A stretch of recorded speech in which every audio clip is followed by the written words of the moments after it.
pour que nous ayons un registre fiable. Parce que le Zémédian qui a acheté sa moto Bajaj, qui s'est enregistré, peut-être une année, deux années, il laisse la moto. Ou bien il y a des motos qui sont en contrat.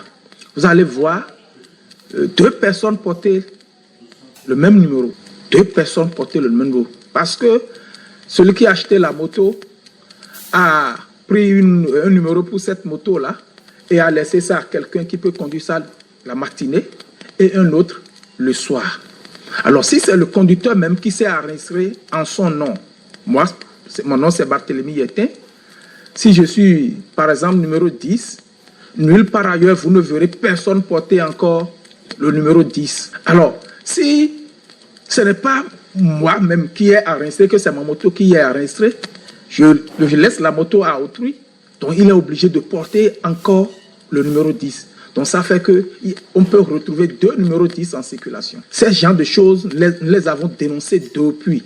Et nous avons mené des démarches auprès de la mairie pour que ça soit corrigé.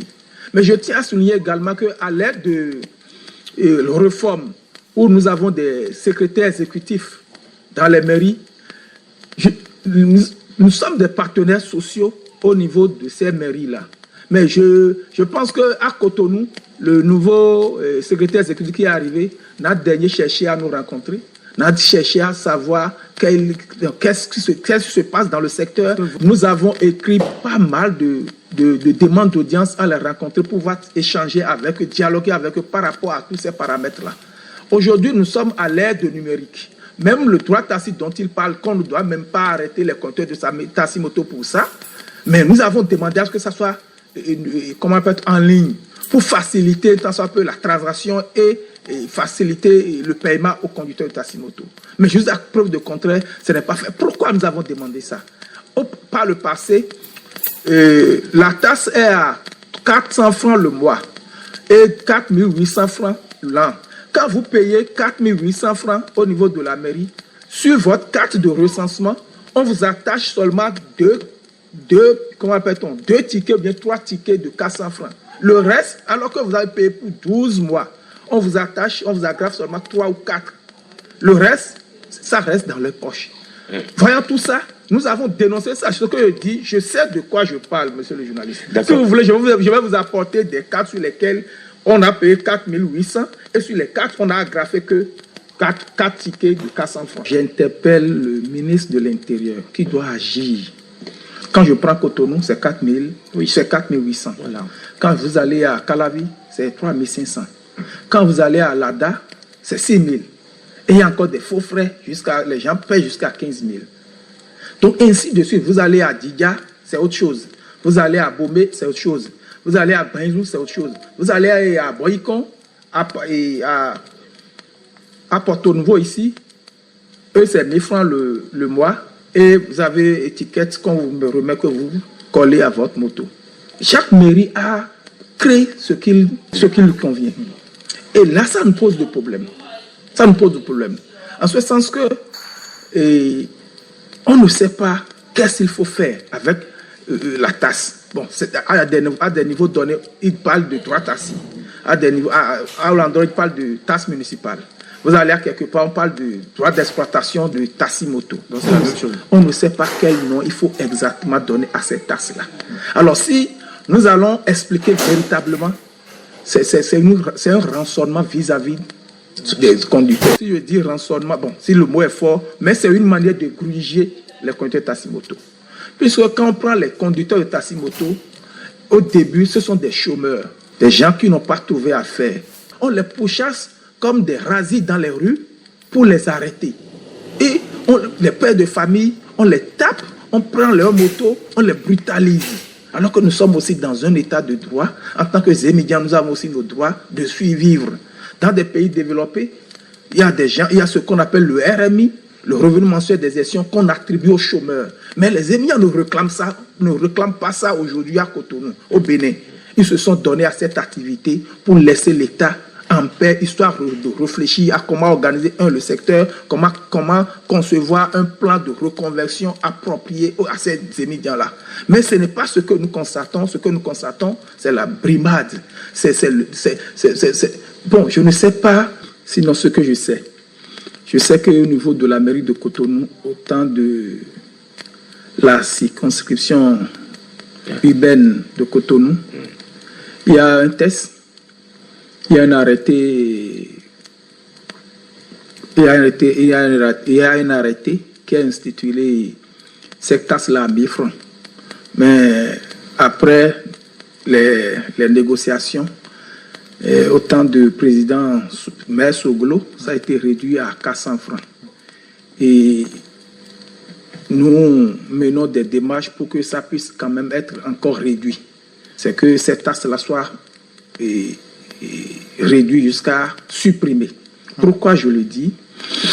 Bon, si on ne doit pas supprimer cette taxe, il va falloir qu'on discute, on fait des conceptions par rapport à ça. Le 4800 francs, c'est beaucoup pour le Zémilian. 10 francs par jour, c'est quelque chose. Aujourd'hui, le Zémilian n'a pas ce qu'on appelle la protection sociale. Il tombe malade, il est laissé à lui-même. Est-ce que vous savez qu'un Zémilian peut mourir, peut passer de la vie à trépas à cause de 5000 francs? Donc ça ne vous dit rien par rapport aux Zémilians. Nous sommes regardants par rapport à ça. Parce que nos militants, il faut qu'ils soient en santé pour qu'ils puissent quand même travailler pour pouvoir développer le pays. Alors, nous avions proposé même, si on veut nous prendre cette somme-là, il faut qu'en monnaie d'échange, il faut que nous ayons au moins quelque chose par rapport à notre santé. Jusqu'à preuve de contraire, le projet H n'a pas encore démarré et nous ne savons pas combien le Zémilian doit payer pour quand même bénéficier de l'assurance maladie qui est devenue obligatoire aujourd'hui au Bénin pour tous les résidents au Bénin. Donc, c'est déjà une casse-tête. Alors, je l'ai dit tout à l'heure que dans d'autres cas, il y a ce RMI qui est donné à ces gens, à ces catégories de personnes. Mais nous ne réclamons pas ça. Donc, c'est vrai que nous ne sommes pas les détenteurs de la science infuse, mais nous avons des expériences que nous pouvons quand même monnayer avec les décideurs pour amoindrir la souffrance de ces conducteurs-là, M. Serge Ayaka. Donc, permettez-nous c'est-à-dire de négociation en négociation, jaillisse la lumière. D'accord? Quand on va commencer par échanger, on va trouver la formule qu'il faut. Donc, tout à l'heure, l'opération qui est menée, et où j'apprends qu'il y a 500 motos, jusqu'à preuve de contraire, je ne sais pas exactement ce qu'on veut contrôler. Est-ce que c'est la taxe? Est-ce que c'est la taxe? Est-ce que c'est la carte de recensement? Est-ce que c'est la pièce de la moto? Il faut sensibiliser. Il faut que les intéressés soient informés de ce qu'on veut arrêter, ce qu'on veut contrôler, pour qu'ils puissent savoir ce qu'il faut faire. S'il faut quand même se mettre en règle, ils vont le faire. Mais quand on dit il y a opération et on ne sait pas ce qu'on veut contrôler, moi je pense qu'il y a mal d'ordre, il y a un problème. Je viens d'apprendre qu'ils contrôlent le droit assis et les pièces de la moto. Alors que par le passé, pour contrôler le droit assis, c'est une opération conjointe, la mairie, la police et nous les responsables. La mairie nous a associés. C'est quoi le problème? Et le problème de numéro, par exemple, je parie que le commissaire qui est à côté de moi ne peut pas de lui seul constater un faux numéro. Ça revient à nous, les responsables. J'ai dit tout à l'heure qu'une moto peut avoir 2 numéros. Comment le commissaire peut savoir que cette moto-là a 2 numéros? Comment le commissaire peut savoir que le numéro que cette personne, ce monsieur a porté est un numéro faux? Mais c'est nous.